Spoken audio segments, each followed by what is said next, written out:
The Temple Church is the collegiate chapel of Inner and Middle Temple. It located between Fleet Street and the River Thames. The church had been built by the Knights Templar who owned the whole of the present temple. It was consecrated on 10th February 1185 by Patriarch Heraclius of Jerusalem. It is believed that King Henry II was present at the consecration. In 1608, King James I gave the temple to the two inns, on condition that in perpetuity they use it for the education and accommodation of lawyers and maintain the temple church. Inside the church and around the temple you will see the two inns crests, the Pegasus of Inner Temple and the Lamb and Flag of Middle Temple. The church is now jointly owned by the Inner and Middle Temple Inns of Court, basis of the English legal profession. The Temple Church enjoys the status of the royal peculiar and answers to the crown, not to any bishop. It was heavily damaged by German bombing during the Blitz, 10th of May 1941, by incendiary bomb, and has since been greatly restored and rebuilt to recreate its pre-war structure. It is famous for being a round church, a common design feature for Knights Templar churches, and it is probably the first Gothic construction built in England. The church building comprises two separate sections. The original secular church building, called the Round Church, built by 1162 and now active as a nave, and the rectangular section adjoining on the east side, built approximately half a century later, forming the chancel. It was built by 1240 to be the funerary chapel of Henry III. On schema by Green outlined the church structure before 1235 and by Blue after 1235.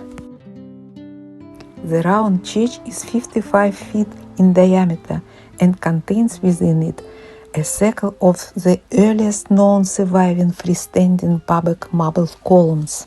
The temples built the round church to recreate the shape and so the holiness of the sepulchre. To be in the round was, to medieval mind, to be in Jerusalem. The Knights Templar Order was very powerful in England, with the Master of the Temple sitting in a parliament as the first baron in precedence of the realm. Entering the round church, we immediately see effigies of knights, King John and Henry III, and both father and son Marshal. Some of figures made to show animation and readiness for combat or walking towards the viewer. They form here a set of the protagonists of Magna Carta.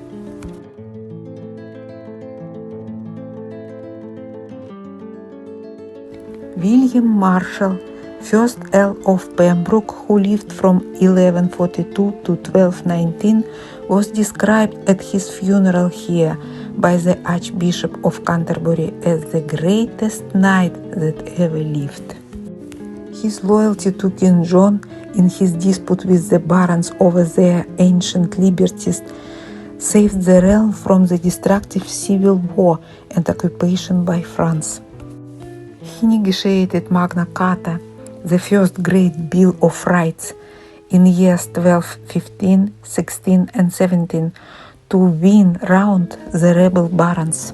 In 1217 he defeated the French at the Battle of Lincoln. So he saved Magna Carta and England. Next to his effigy lies the effigy of his eldest son, one of the surety barons of Magna Carta. The Littletons were for 2 centuries a prominent legal family that included a keeper of the Great Seal of England. This impressive monument is to Sir Edmund Plowden, who lived from 1518 to 1585. He was a great lawyer who oversaw the building of Middle Temple's glorious hall. The barons' statues depict 2 of 25 surety barons commissioned at Runnymede to ensure the king's conformity to Magna Carta. The church always has 2 clergy, called the Master of the Temple and the Reader of the Temple. The title of the Master of the Temple recalled the title of the head of the former order of the Knights Templar. The Master of the Temple is appointed by the Crown. The right of appointment was reserved when the church was granted to the 2 inns by James I in 1608. The present Master of the Temple is the Reverend Robin Griffiths-Jones, appointed in 1999. The Master gives regular lunchtime talks open to the public. Let us listen to him.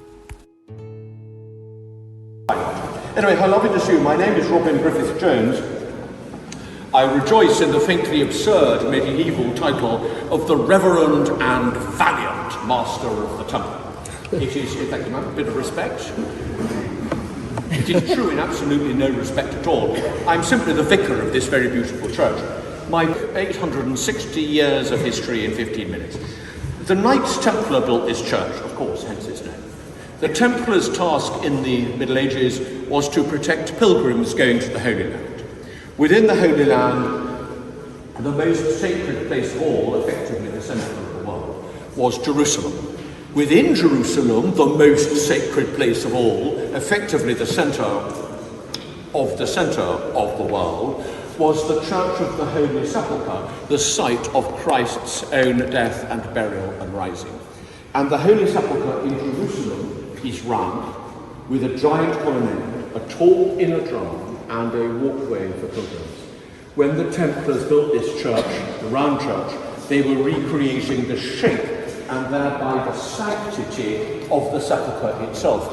When 10 minutes ago you walked through that door into the church, you were, in the medieval mind, walking out of London and into Jerusalem.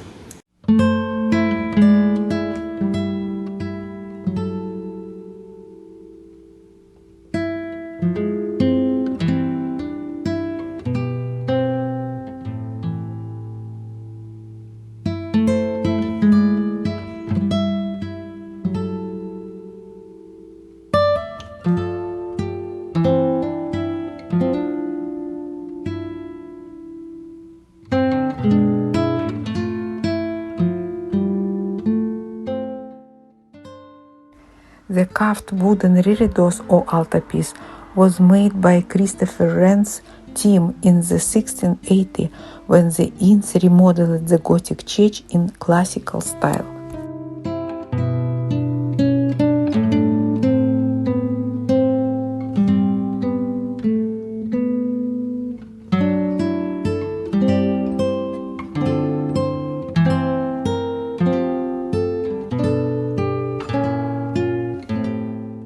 Designed by Carl Edwards, the east window was a gift to the Inns from the Worshipful Company of Glaziers as part of the church's restoration after the Blitz.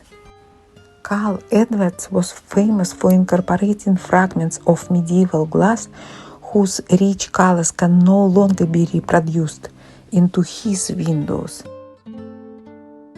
The organ built in 1924 by Harrison and Harrison as a private ballroom organ at Glentana House, Scotland. It was given to the church by Lord Glentana after the war.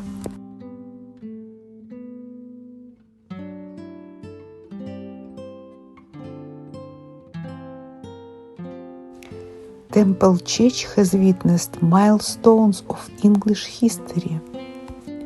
And now it is a place of peace, happiness, and inspiration.